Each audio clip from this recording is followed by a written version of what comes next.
Hello everyone, আমি অর্পিতা, অর্পিত dream ওয়ার্ল্ডের নতুন একটি ভিডিওর সঙ্গে সবাইকে ওয়েলকাম। এদিকে আমাদের লাগেজপত্র সব কিছু চলো বেরিয়ে পড়ি। আজকে হচ্ছে 21 তারিখ আর এখন ভোর 3টে, মানে ভোর 3টের সময় আমরা রুম থেকে বেরিয়েছি। এখন যদিও 3:30 মতো বেজে গেছে, তো তখন বৃষ্টি পড়ছিল, ওই জন্য একটু তাড়াতাড়ি বেরিয়ে পড়েছিলাম। রাতে জানো তো একদম ঘুম হয়নি, ঘরেও খুব ভালো করে ঘুমোতে পারিনি, 1 ঘন্টা ঘুমিয়েছিলাম। আর তারপর ট্রেনে উঠে তো একদমই ঘুমোতে পারিনি। ছোটো পাখির আজকে কী হয়েছে, এত ভোরবেলায় উঠে পড়েছে। ওই সেই 3:30টায় ট্রেনে উঠলাম, 5টা বাজতে না বাজতেই উঠে পড়েছে। তোর সঙ্গে সঙ্গে আমারও আর ঘুম হচ্ছে না। বাবানের বাবা ওপরে আছে। বাবানের যদিও এক্সট্রা সিট আছে, কিন্তু ও তো থাকতে পারে না একা একা। অল্প টাইম ঘুমিয়েছিল, তারপর আবার ওর বাবার কাছে চলে গেছে। এই ভোরবেলার দিকে এত ঠান্ডা লাগছিল, এসিতে তো থাকার অভ্যাস নেই। তো তারপর না আমার নাক দিয়ে এত জল পড়ছে। আর বাবান ছোট, ওদের জন্য আমি একটা করে হালকা শীতের ড্রেস এনেছি, ওগুলো আর কি পরিয়ে দিয়েছি। আর এই সকালবেলাটার জন্য ঘরের থেকে রান্না করেই এনেছি। তারপর কোচবিহার স্টেশনে মা আসবে, তারপর ফালাকাটা স্টেশনে শাশুড়ি মা আসবে, সবাই আর কি বাড়ি থেকে টুকিটাকি খাবার দাবার নিয়ে আসবে। তো কিছু আর কি কিনতে হবে না। আজকের দিনটা ট্রেনে বেশ বাড়ির খাবারেই চলে যাবে।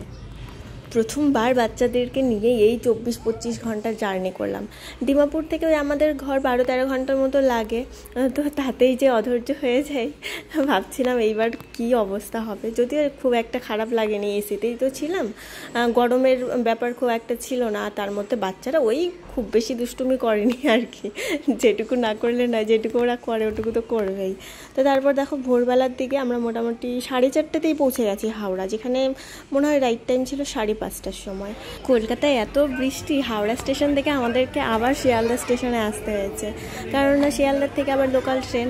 তো সেখানে এসে এই যে লোকাল ট্রেন ধরলাম, বৃষ্টিতে প্রায় ভিজেই গেছি। আর প্রথমে তো জায়গায় পাচ্ছিলাম না, লোকাল ট্রেনে এত ভিড় ঠাসি, তার মধ্যে যাই হোক কোনো রকমের একটা জায়গা পেয়েছি। ছেলেরা তো এই যে সব দাঁড়িয়েই আছে, বাবানের বাবাও দাঁড়িয়ে আছে। বাবান তো বসছে না, কখনো বসে আছে কখনো দাঁড়িয়ে আছে। গরমের মধ্যে অবস্থা খুবই খারাপ সবাই।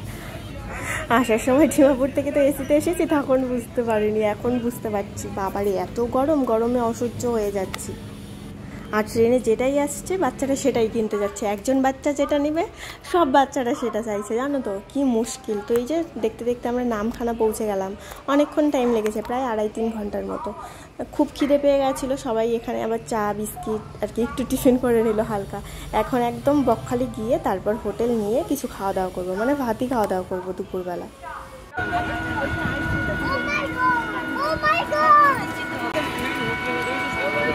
হ্যাঁ, নামখানার থেকে না টোটোতে করে বকখালি এসেছি।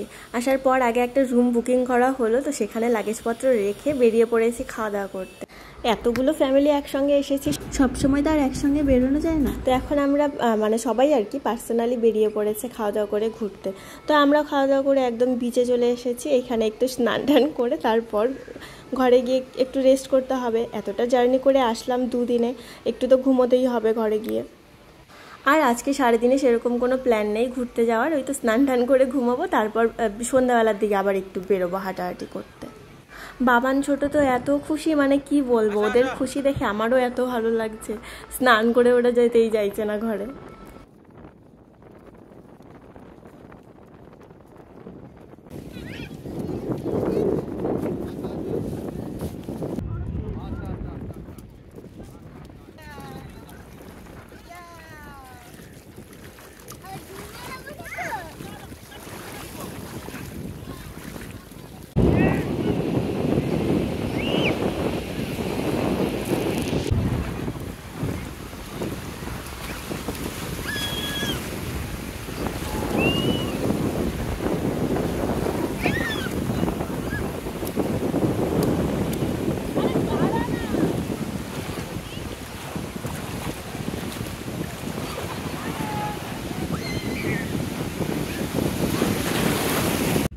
তো চলো বন্ধুরা, আজকের ব্লগটাকে এখানেই শেষ করছি।